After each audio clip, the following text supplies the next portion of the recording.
I love you, Allah.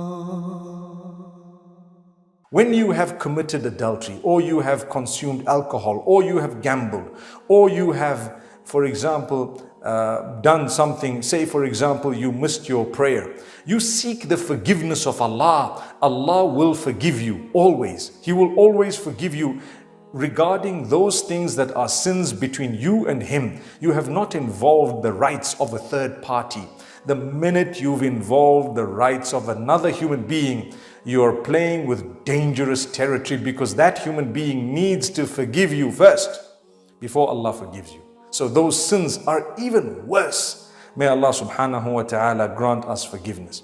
If a person engaged in shirk, which is association of partnership with Allah, as bad as it is, if they were to turn to Allah before death and they were to read their shahada, or they were to repent, they would be forgiven by Allah. That's in the Quran. Allah says that clearly, that He will forgive all sins, subhanallah, unless a person dies in the condition of shirk.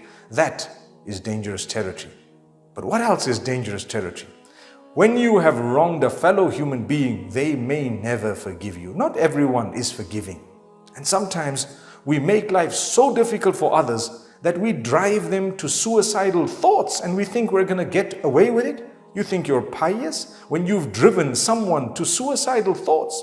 Couldn't you empower them? Couldn't you speak to them, reassure them? Couldn't you give them words of guidance? Couldn't you let them know how merciful Allah is, so that whatever they've done could be wiped out? Couldn't you give them a few words of comfort to tell them that whatever bad or whatever difficulty and hardship they're going through, Allah will make it easy for them? Good days are definitely going to come. Instead of that, we smash them onto the ground in a way that even when they were considering suicide, it became a louder thought in their minds and hearts. May Allah protect us. I would never like to be a person whom, because of their speech or actions or deeds, another person felt they didn't want to live anymore. That's not good enough. Why would a Muslim do that? Subhanallah, you believe in Allah.